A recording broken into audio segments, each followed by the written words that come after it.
sur le plateau de l'Open World Forum 2010. Nous sommes avec Jean-Louis Misica, adjoint au maire de Paris en charge de l'innovation et de l'enseignement supérieur, entre autres. Oui, Bonjour. Bonjour. Première question, quel est le rôle aujourd'hui d'une capitale comme Paris vis-à-vis de l'open source et d'un événement comme celui-ci?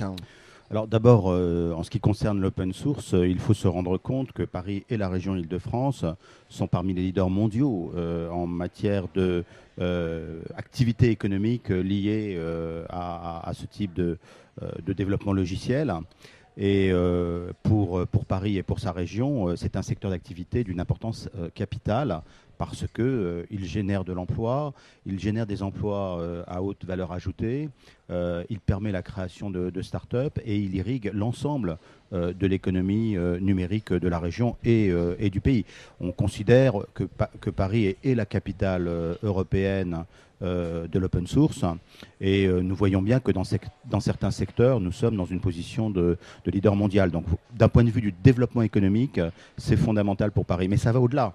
L'open source, on le sait, c'est pas seulement un secteur industriel, une activité économique, il y a aussi une dimension un peu philosophique derrière.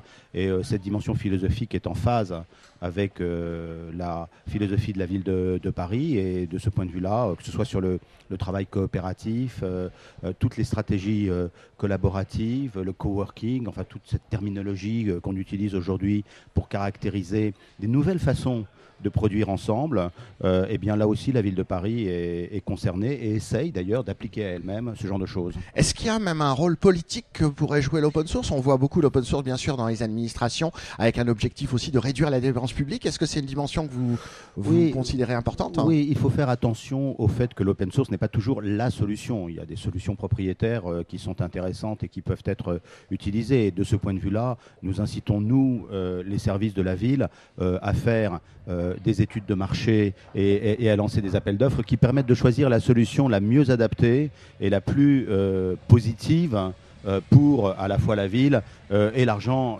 des contribuables. Et je crois qu'il y a au-delà dans l'open source quelque chose qui est aussi très très important, c'est que ça génère toute une série d'initiatives et je vais en dire un mot dans mon discours lors de la session inaugurale.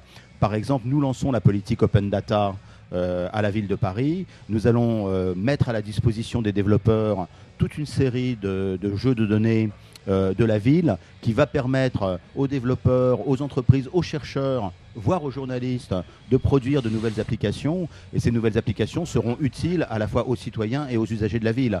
Donc il faut bien se rendre compte que là on est dans un domaine qui est à la frontière effectivement du politique et de l'économique. Alors l'open source, pour terminer, il devient aussi parfois aujourd'hui un petit peu capitalistique, un peu commercial. Oui. Est-ce que pour vous c'est quelque chose qui peut faire remettre en question l'investissement d'une municipalité, d'une collectivité auprès de ce secteur-là? Est-ce que finalement l'open source ne va pas devenir un secteur comme les autres, hein?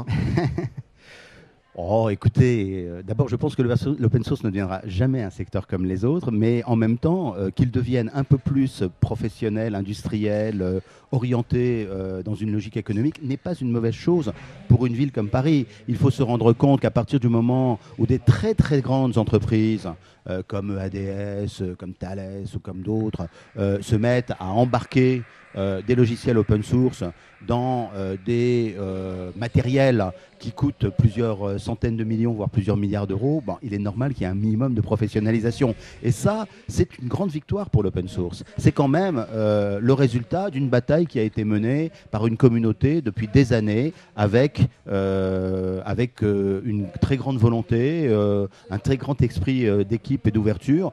Et d'un certain point de vue, c'est une forme de reconnaissance. Jean-Louis Misica, merci beaucoup. Je rappelle que vous êtes en charge à la mairie de Paris de l'innovation et de la recherche et de l'enseignement supérieur et que la mairie de Paris soutient bien entendu l'Open World Forum depuis sa création. Depuis sa création, nous avons toujours soutenu cette manifestation à la fois moralement et financièrement. Parfait. Merci beaucoup. À très bientôt sur le plateau télé de l'Open World Forum. Merci.